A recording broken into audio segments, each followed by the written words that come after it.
Oh man, oh man, oh man. If escaped the FNAF 6 fire and later becomes the CEO of Fazbear, that's really funny.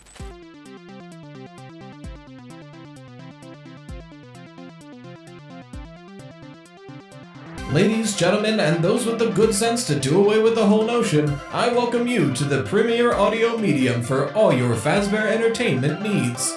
The Freddy Fazbear Pizza Podcast. Note, FFPP is not responsible for any loss of appetite, disinterest, dismemberment, or other legally classified statuses. So strap in and enjoy. Hello, everybody. Welcome to the Freddy Fazbear Pizza Podcast. I'm your host, the toast, RyeToast, here to talk about Five Nights at Freddy's like we always do. We're just going to get right back into it. This is the first podcast I'm recording after vacation, so I feel like I'm a little, I'm rusty. You know, I didn't record a podcast for a week. I'm forgetting how to do everything. But I've got 2 Patreon questions and then several emailed questions. So once again, if you want to answer your questions answered on the podcast, there's 2 methods to do so. You can send it to the email, freddyfazbearpizzapodcast@gmail.com. That's in the description, copy and paste, because it's a pain to type out.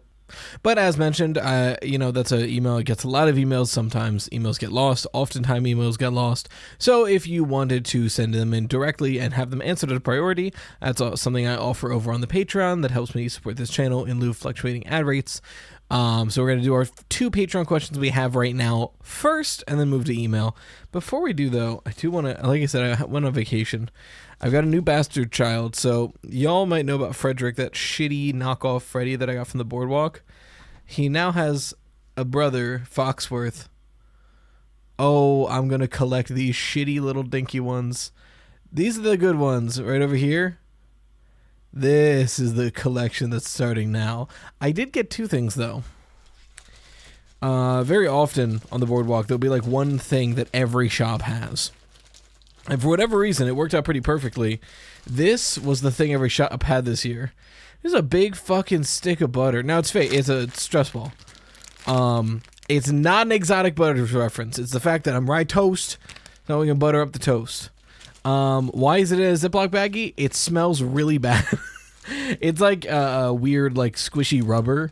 So when I took it out of the packaging, it was weirdly wet in a way that made me, like, not, like, uncomfortable. It felt wet. I don't know if it's actually wet. I think it's just the texture. It feels inherently wet, which I don't love. And it smells really bad. So I'm trying to figure out how to make it not smell bad so I can leave it on display back there. But for now, it remains in butter jail. I'm specifying it's not exotic butters reference because maybe it's a hot take. Maybe I'm saying sacrilege. You know, maybe cancel me. Exotic butters ain't that funny, guys. I hate to be the bearer of bad news. Look, I know okay, let me specify. Let me be real clear here. The original exotic butters joke, perfectly fine joke. It lands well, it's a fun joke, and you know, cute references in the games after the fact towards it land well as well. Like in the games, it's a fine joke. The fandom has driven it into the ground so much that I hate it. Like, guys, it's a funny joke in the game. It's not that funny outside of the games. If I have to see a chant of exotic butters one more goddamn time, I'm going to lose it. If y'all go into the comments and leave exotic butters in the comments, I'm going to personally be upset about it. But you should comment anyway, because liking, subscribing, and commenting supports the channel more than you know, and it's a free way to do so. Let's get into the question, shall we? Our first question, I'm kind of combining it, because it's also partially the topic for today. It's about the new teaser we got. So, many of you know that we got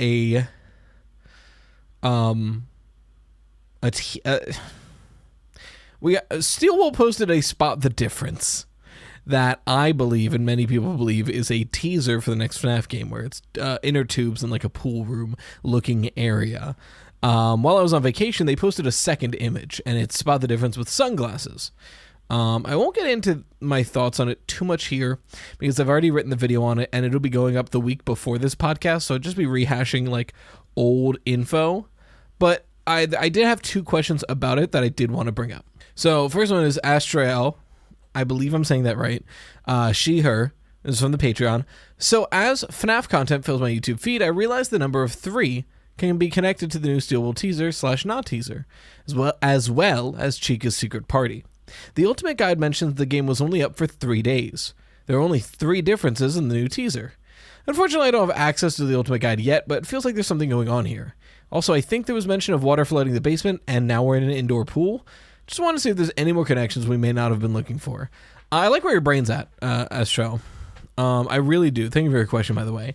I think Chica's secret party is some kind of teaser for the future. I don't know how related it is specifically to the spot the differences. I think if anything, maybe they're all teasing the next game. But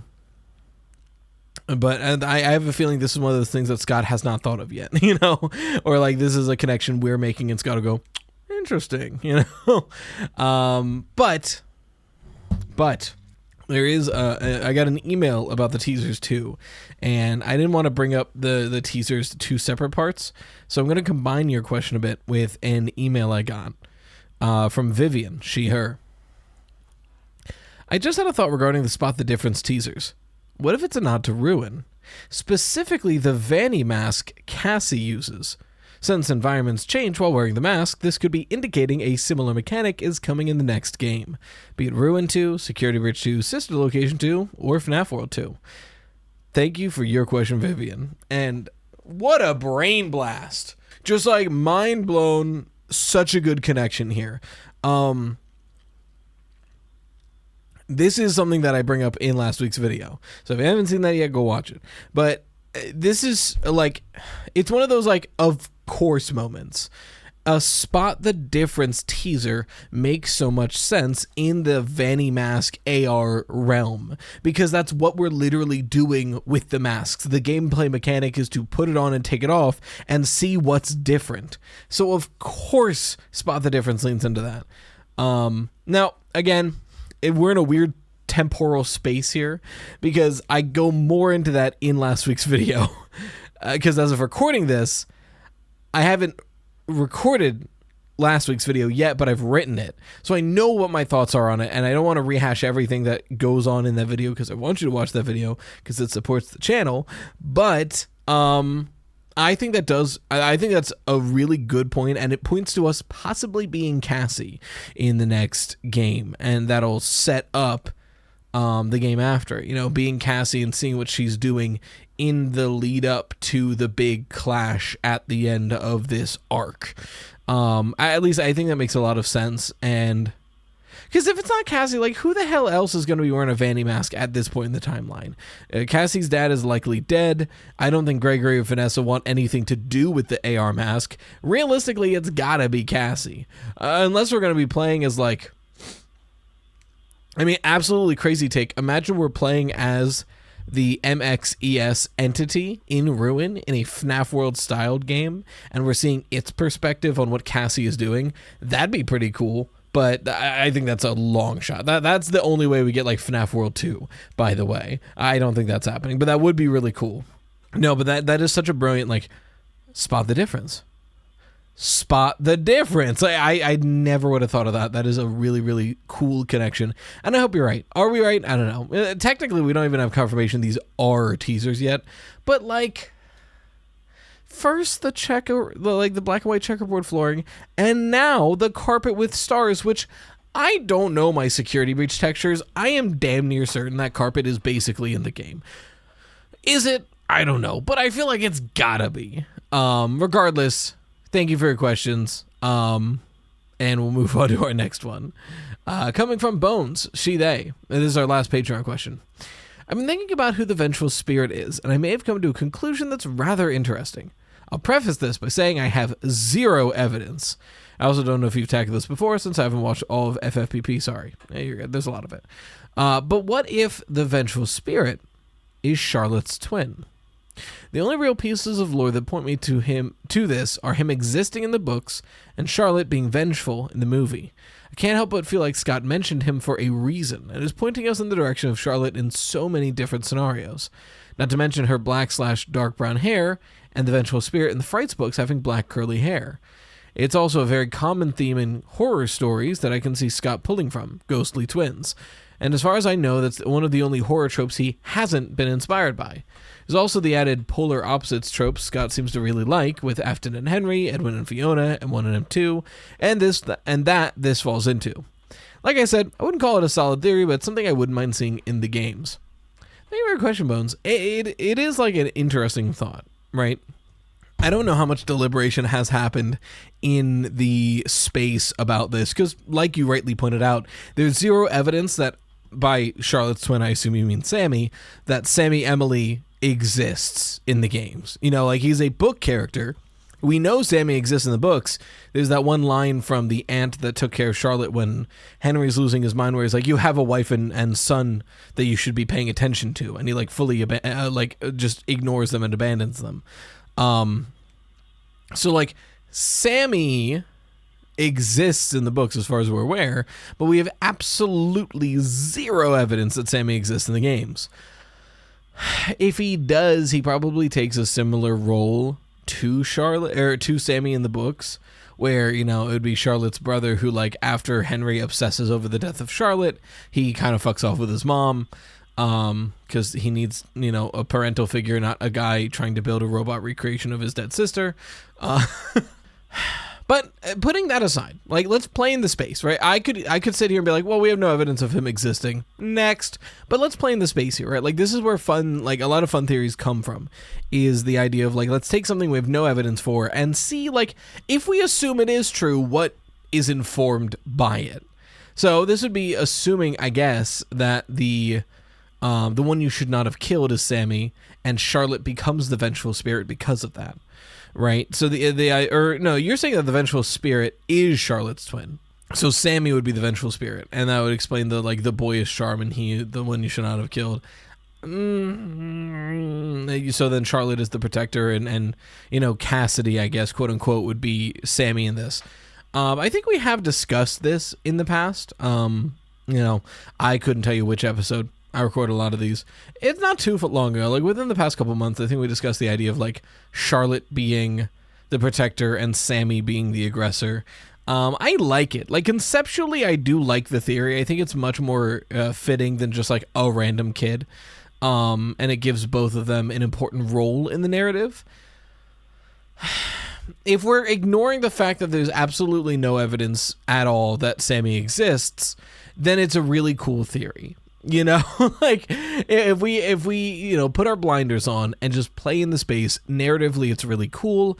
It closes a lot of loose ends, and it gives reason for the vengeful spirit to be such an important character.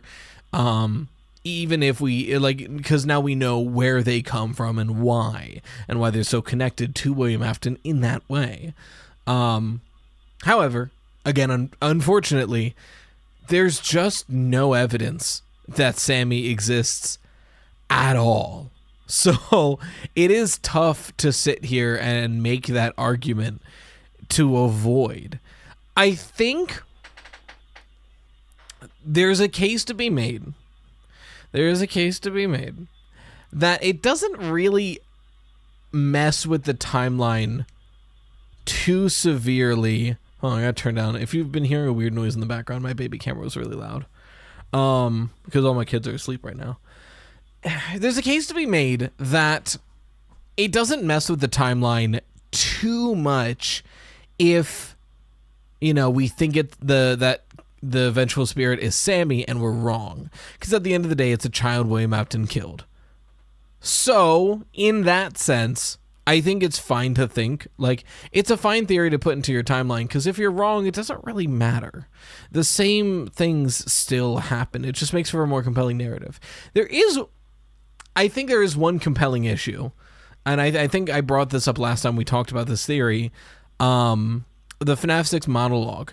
You know, he has a whole section devoted to his daughter, who he knew would not rest and would, like her nature, protect other children even in death. But he never mentions the son, which would be really fucked up if, like, William Afton killed his two twin, like, children And he devotes an entire section of his like dying words to his daughter and forgot about his son. That's a little fucked up. So like, I think that alone kind of puts a nail in the coffin of Sammy being the vengeful spirit. But again, it's a cool concept and I do like it a lot. I like it better than Cassidy, some random child who we've never met. I'm not saying everyone has to be an important person or whatever, but it would make it, I think, more narratively compelling, to say the least. But again, that's my general thoughts on it. I think we have talked about it before. I don't remember. It's been a while, but thank you for your question. And those are our 2 Patreon questions plus a bonus email. So we're going to move on to our email questions, which again, if you want to send in a question and you don't want to go through the Patreon, you can at Freddy Fazbear Pizza Podcast at gmail.com, which is in the description to copy and paste because it's just a pain to type out. Our first question, a fun one, from JoJo, she, they, if you lived in the FNAF universe, which location would you most likely work at and why? So I like your wording here, and I don't know if you've done this on purpose, because you did not say which location would you most like to work at, which is a similar question that we've gotten in the past. It's which location would you most likely work at? So like, where would you end up regardless of your enjoyment, which is a very funny way to phrase this. I think knowing me and my skill set and my education more than anything, I think job market wise, I probably end up as a waiter at a random Freddy's location. But if we're talking about like where I am suited to be, I would probably be somewhere on the writing team or the creative team at like a Fazbear HQ situation. I am an English major. I have my degree in that. I have the most training in that field. I have some work experience in that field. So like, if I'm not just going to be default to a waiter, which, hey, I said I have work experience as a writer. I have 9 years of waiting experience, so I'm really good at waiting tables. I am unfortunately a really damn good waiter, so I probably do end up as like a Pizzaplex waiter, but I like to dream that I get to be on the creative team at least. Frankly, I think this is a trend I've noticed with a lot of content creators. I feel like a lot of content creators worked some sort of service job for a while, because for those of you who haven't worked a service job, fuck you. But no, but for real, for those of you who haven't worked a service job, part of customer service, and I would say the more than your actual like service you're doing, the most important part of customer service is getting people to like you instantly, because like it makes everything else easier. Like as a waiter, yes, my job is to wait your table, get you your food and your drinks, and make sure you have a good night. But more importantly than any of that is to make you like me the second I walk up to the table. Because if you like me, I'll make more money, and you'll make my job easier. So like, I feel like a lot of people who work in that field become content creators at some point later down the line, because those jobs inherently train you on trying to be likable and presentable. You know what I mean? And it's definitely a facade. Like I tend to call the YouTuber voice your customer service voice, and I try not to do it because I think most people prefer more like a realness to people, and I think that's valid. But like there is like at any point I can Mr. Beastify my voice and or like waiter turn up the butter turn up the butter as it were. But it's that switch of like, instead of going up to a table and be like, hey guys, what can I get you? It's, welcome in everybody, can I get you something to drink right away? It's that immediate like hit that you gotta, it's a whole thing. I don't know why when we get on this. Oh, right, because where would I most likely work at? I've worked as a waiter way longer in my life than I've worked as a writer. So realistically, I probably end up as a waiter. But if I got to pick, I would rather be on the writing team. But thank you for your question. The next one comes from Sophie, they, them. This may be a long shot. I was wondering if Henry took any inspiration or used elements of cradle.exe when making Lefty. He and F10M4 seem to have similar goals in containing their children / bringing them peace. I would like to think they teamed up in taking Afton down. Do you think he took inspiration or even was convinced by F10? It's an interesting thought, Sophie, especially where we find MXES in the end of Ruin. If we are to assume that the underground pizzeria security breach is the FNAF 6 pizzeria, is Proto Freddy's, then Henry was doing Pizzeria Simulator next to the console F10 and 4 is in, essentially, right? So, like, he's doing that where he would be in contact with, F10 and 4 in some way. So I think you're not wrong to think that cradle.exe was at least in some way an inspiration. And I think we're meant to be looking at that. Think about the Carney. I think Carney is a big link here that we haven't really had time to discuss or dissect. The fact that Carney looks identical to Lefty with a different paint job. That's weird, right? And it's done on purpose. It's not just like, oh, they're two bears. They're posed the same way in Help Wanted 2. Like when you're going through the gallery and you pull up Carney or Lefty, they're in the exact same pose and they have the exact same, like, model. They're just differently colored. That's gotta be on purpose. And I think, what you were saying here, the idea of Henry being at least inspired by cradle.exe or maybe even working with F10 and 4 directly, maybe that's supposed to point us in that direction. A character that was likely ostensibly designed by Fiona being reused or at least in some way inspiring Henry's build of Lefty. It's interesting.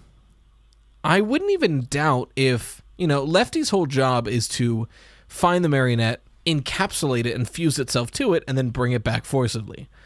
I wouldn't doubt if the reason that, like, Carney was used as Lefty is because Carney was an early idea on how to keep the Mimic at a Fall Fest. Like, set the Mimic out for the public and let it perform for the Fall Fest, and Carney is the backup to where if the Mimic starts to wander away, it can go capture it. It's an interesting concept. It's kind of a long shot as well, but I think, as games come out, we're going to learn more and more about what Henry did with the Murrays. Because I'm still a believer that Henry was the third executive.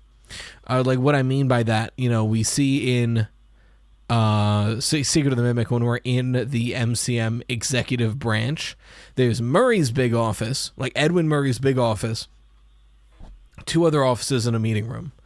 And the one office we get the upgrade in is the same one that we get a letter or like an email from William Afton about poaching employee contact information. And it just makes so much environmental sense for, like, that to be Henry's office where William Afton reached out to him, poached him as an employee, and essentially bribed him for the contact information of the other employees at the company, which Henry would have as the third executive. Which also makes sense for, like, his role of what they're doing. Because, like, Fiona is the designer. She's the artist. She's the one making up the look of the animatronics. Edwin is the inventor. He's the guy with the initial idea. Like, oh, what if we did this? What if we did that? And Henry's the workhorse engineer. He's the guy who, like, makes it real. He's the guy that takes Edwin's idea and Fiona's design and is able to try to, like, make something out of it. At least that's what I think that makes the most sense. But yeah. No, I don't think it's that much of a long shot, Sophie. I think there's something there to look into. But thank you for your question. Our next one comes from Alex, they, them. I'd love to hear your thoughts on who Trish is. Fiona left her son with Trish. Fiona trusted Trish more than Edwin when she was leaving David for potentially days at a time. And Fiona expects Edwin, who she couldn't even tell in person that she was leaving, will know who Trish is. So my thoughts have been Trish is someone close to the family. They're in fact so close they're referred to with a assumed nickname. The only other person we get a nickname for, as opposed to the epitaph like the one you should not have killed, or a full-blown capital N name like Mr. Afton or Gregory, except for Hen. I think it's very likely Trish is the spouse of either William or Henry, or whomever one of those missing founders might be. Trish is bub is the dumbass thing to say. However, in a series where we get so few names spoken aloud, it feels very likely. Every spoken name has been important. Cutting myself off because something a little high will be talking in circles, like I'm padding out runtime if I'm not careful. That's You know, that's a whole ass vibe, Alex. But no, you have a good point there. You know, the whole like I left David with Trish. I'm gonna be gone. The only other nickname we get in this game is Hen. And there's someone close enough to Edwin and Fiona who she trusts to leave David with. And if we take into account the Henry's the Third executive theory that I just talked about, Trish being Henry's wife, Henry Emily and Patricia Emily, potentially, that lines up kind of perfectly. You know, the idea of like, the wife of our third executive of the company, I trust her to watch over our son because you're going to be busy in your office, like trying to one-up yourself or whatever. I like that a lot. And it finally gives us an identity to a Mrs. Emily. Because the constant joke is Scott forgets that women exist. Because we have William Afton and his 3 children and Henry Emily and his child, but no mention of a mother at all. Granted, you know, the mother's not necessarily important to the lore. And in that way, you know, we don't need to know who they are, but it's nice to pad out the information of these characters and make them feel a bit more fleshed out.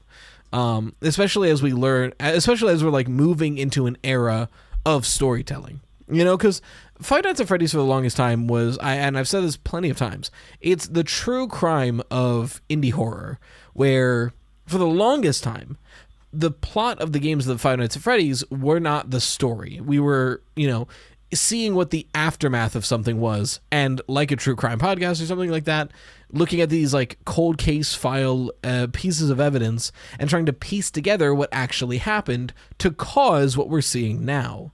So because of that, we had very limited information. So we didn't know the name of William Afton or his wife's name, or, you know, we didn't know any of this because it wasn't part of the mystery. But in the current era of Five Nights at Freddy's, it's much more storytelling focused. You know, like when Edwin and Fiona are introduced in this game, we learn that we know Edwin's father's name. We know their dynamic. We get to hear Edwin record his proposal to Fiona. We know so much about these characters, more than any characters we've ever known. And so then we look back at the original run of FNAF. It's like, why don't we know that much about William? Why don't I know Henry's father's name? You know, like, it is so much that we got in this that it makes us look back and go, man, I wish we had more information. So Trish being a name drop here does kind of make sense. You mentioned Trish's bub, and I guess you're talking about, I haven't looked into it, and I should, but there was something about like a 7 founders theory or something, where like there was multiple founders of like Fazbear that like slowly got picked off, I think was the theory of it. I don't super know. I never really looked into it because I don't think there's a lot of evidence for it. I think it's a cool idea. But I wonder if the Trish is bub line of thought is coming from that as well. That, like, of those 4 animatronics in the Proto Freddy's, they're meant to represent Edwin, Fiona, Henry, and I guess Trish. But I would argue that Edwin, Fiona, Henry, and William make the most sense anyway, you know. But yeah, I like the idea. I do like the idea a lot. And again, it's another one of those theories I talked about earlier, where if we're wrong, it doesn't really like change anything. The timeline doesn't shift a whole lot if we're wrong about Trish being Henry's wife. So I'm okay with just absorbing that into my like brain space of like, yes, Henry Emily and Patricia Emily are the parents of Charlotte Emily. Because, like, again, if we're wrong and Trish isn't Henry's wife, it doesn't change the timeline. It doesn't meaningfully change anything. It's just, we were wrong about a name. So, like, why not think that's right? Why not? Thank you for your question, Alex. I'm going to stand up because I'm a little eepy. I've got a coffee, but unfortunately I can't drink what I really want to drink to wake myself up right about now, which would be a GAMERSUPPS, but you can with code RyeToast for 10% off your entire order. I can't drink one because I literally already drank one today, and I don't want to too much caffeine in my system. But lucky for you, if you want to drink some GAMERSUPPS and you're not a fan of caffeine, or you've already drank 2 coffees and a Monster and you're like, well, I need to chill, GamerSupps comes in caffeine and non-caffeine flavors, as well as their AFK brand, which is meant to help you sleep. It's with or without melatonin, and their Gamer Aid hydration formula with creatine in it. Genuinely, I think it's a really good product. I'm proud to be a sponsor of them. Anytime you use my code, I directly get money. I've been using that money to pay for the editors of this channel, so like the more people use my code for GamerSupps, the more I don't have to edit, and that's a wonderful thing for me. But yeah, again, maybe one far off day we'll get a little cup with my little toast guy on it, and I'll make sure one side is the toast, the other side is the toast with a little butt or something. I think that'd be funny, but I'm sure it'll be a long time. Regardless, if you want to get some GamerSupps of your own, I do genuinely recommend the product. I drink it every day, at least twice. So you can use my code RyeToast to get 10% off your entire order. Moving on to our next question from Nope Soap, she, her. By the way, really satisfying username to say, Nope Soap. I was listening to the most recent podcast episode, where you were basically like, question everything, even the old theories. I wanted to ask, is it for sure confirmed that the Midnight Motorist later that night minigame is after Charlotte is killed? Hear me out. Could it perhaps be the night after the crying child got bit? It would explain why William is drinking so heavily to the point the bar denies him entry. It could explain why the mother, the figure in the chair, is unresponsive. She's in a shock/denial from learning her son died. The only question remains are what about Michael and Elizabeth? Thank you for your question. Thank you for your question. So, on the face of it, while it's not confirmed that later that night is after Charlotte dies, I think there's enough evidence to say it's basically true. We're going to play in the space, so stick with me. But, like, just to cover that base first, later that night, already pretty important when the only other cutscenes that we see in the game are Susie being killed and Charlotte being killed. But I do think the tire tracks leading away from Charlotte being killed, plus the matching rain, is pretty damning evidence. To be fair, you can say the same thing about Susie because of the car alarm, but I think the Charlotte link is more... It's just a better link up. I mean, you could argue they happen on the same night. I think that's kind of a stretch because of Take Care to the Children. Regardless, that being said, let's play in the space here. Because Midnight Motorist, on its own, does make a lot more sense for the crying child. Except for one thing. So, let's look at the house first. I think I agree with you that the house makes more sense if this is the night the crying child got bit. Like you said, William is drinking so heavily that he gets kicked out of juniors and denied re-entry. If the figure in the chair is the mother, then, you know, leave him alone when he has a hard day and, like, not really paying attention or anything. Yeah, her son just got put into a coma. She's a little overwhelmed. And then Mike being the runaway also kind of makes sense. You know, like, oh God, what have I done? I need to get out of here. You know. I think two things become an issue. I said one, I changed my mind. I think two things become an issue if this is supposed to be the night the crying child got bit. One, looking at the layout of Midnight Motorist and the layout of the FNAF 4 minigames, it would seem that the parking lot Juniors is in is where Fredbear's once was. I think that makes the most sense. And if that's true, then where would he have gotten bit? Because it's a bar now. Now, you could argue it's more of a book interpretation, where in the books, they're near Freddy's, but Fredbear's is far away. And Fredbear's...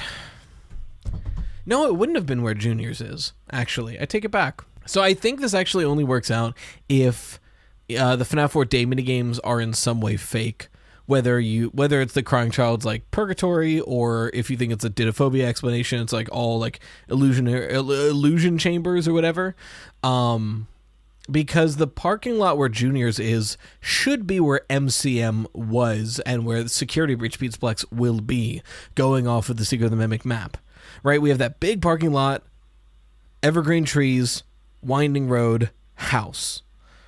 And we see the same thing in Midnight Motorist, where we have that like big parking lot where Junior's is, winding path and evergreen trees, house. So, Fredbear's could be further away, and that would also make sense with Secret of the Mimic, where Fredbear's existed at the same time of MCM. They existed simultaneously. So that's solved. So I only have one issue then, because that still works out that Junior's is a different place, Fredbear's is further away, that's why he's coming all the way back.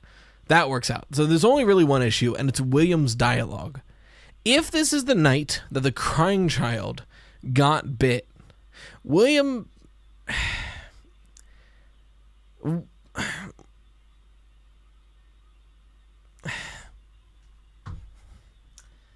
I don't know how I feel about it. It's a weird borderline. Because if I remember correctly, his line is essentially like, he's run off to that place again, he'll be sorry when he gets back. And on one hand, you'd think he'd be like, where the hell is he? He just caused the coma of my child. But if Michael had a place he was already running away to escape from it all, the fact that he'd go back there after the crying child got bit makes sense. And he'd be like, oh, this time he'll really be sorry. I talked myself out of it. I have no problems with this. I think my only problem is it seems most likely that this is the night Charlotte was killed. But to be fair, I can't think of any issues. I really can't. I think this is a great question. And this one, I'm glad you mentioned me saying question everything, even the old theories, because this is what I mean. This is what I'm talking about. We are so quick to be like, oh, well, Midnight Motorist is after the night Charlotte died, because that's what we've been saying for 8 years. But what if it's not?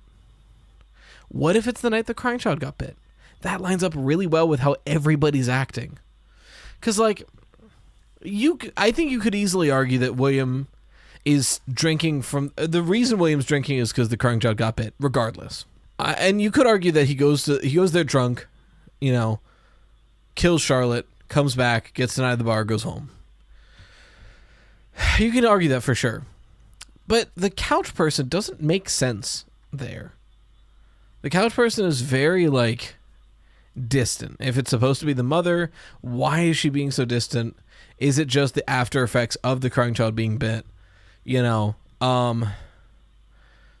I think this does... it's funny. It works both ways, because either way, in my interpretation, the crying child is already bit. Right? Because, if Charlotte's dead, that happens after the crying child got bit anyway. It's much more fresh if it's later of the night of the bite. No, I do like that a lot. I really do. And then to your point, what about Michael and Elizabeth? I think Michael's the runaway. Elizabeth was never really in Midnight Motorist. I don't know why. Maybe she's already dead, which introduces a lot of weirdness. Or, she's just not important for the cutscene, so she's not in it. I don't know. Hey, Nope Soap. I really like that interpretation. I'm on the fence of if it's true, because, again, it's damning that we have those tire tracks in the minigame Charlotte gets killed, and the same exact rain is being used in Later That Night. That's pretty damning. But it's a really cool interpretation that I do like a lot, and I can't immediately find any problems with it, other than the fact that I like another theory better. So thank you for your question. And probably our last one for today is from Isaac, they, them. The idea that Michael still being alive and being the CEO of modern Fazbear Entertainment always intrigued me, even more so after Help Wanted 2. When in the hospital minigames there's a drawing of presumably Helpy fleeing a burning building. Helpy is used to represent Michael in FNAF 6. Michael's also been shown in many parts of the franchise to not be a purely good person either. Just want to know your thoughts. Thank you. Oh man. If Michael Afton escaped the FNAF 6 fire and later becomes the CEO of Fazbear, that's really funny. Because it's kind of a, tragic conclusion to his story if Glitchtrap really did kill and usurp the CEO of Fazbear. Because, right, in the books, the CEO of Fazbear gets killed by the storyteller, which is, kind of a mimic / Glitchtrap thing. It's the Mimic one in the books, but it's, that digital entity situation. And it seems like in the games that at some point the emails were taken over by Glitchtrap. So the theory is that, like, you know, some correspondence was being taken over by Glitchtrap, and then eventually the CEO either dies or what have you, but correspondence is kept up so nobody looks into it. The idea that Michael Afton does FNAF 6 and then hears there's a way out planned and goes, I'm getting the hell out of here, you can all die, fuck this, and then later down the line becomes CEO of Fazbear because he would have inherited the company, right, tries to make something out of it, and then gets killed by a digital recreation of his father, is such dramatic irony. It's almost like cheesy, like it's almost funny. You know, I do like that story arc a lot. I think it's unnecessarily complicated, but you're right to point out that is still a really weird drawing we see in Help Wanted 2, where Helpy seems to be escaping a burning building. What's that about? I think, if anything, and I think FNAF was maybe the person who first said this, it's supposed to be showing us that the Mimic survived FNAF 6, since Helpy is kind of like the avatar of the Mimic in Help Wanted 2 in some way. And I like that interpretation a bit more, but it's still a funny thought. It really is. I think there's merit to discuss there, but I can't think of anything past the fact that it'd be really funny that he got out of it, became a successful businessman, and still ended up dying to William Afton. Like, what a futile... Like, you know Michael Afton is in hell fucking cursing and just, God damn, I still gotta kill my damn day, you know, like, or sorry, he's British. Cheese and crackers, whatever they say over there. But regardless, thank you for your question. And if you want your questions answered on the podcast, don't forget to send them either in through Patreon for a priority and guaranteed answer, or through the email at Freddy Fazbear Pizza Podcast @gmail.com, which is in the description of copy and paste, because it's a pain to type out. But until next time, as always, you've been watching the Freddy Fazbear Pizza Podcast, where our pizza abilities are endless. We hope to enjoy future patronage. Bye-bye for now.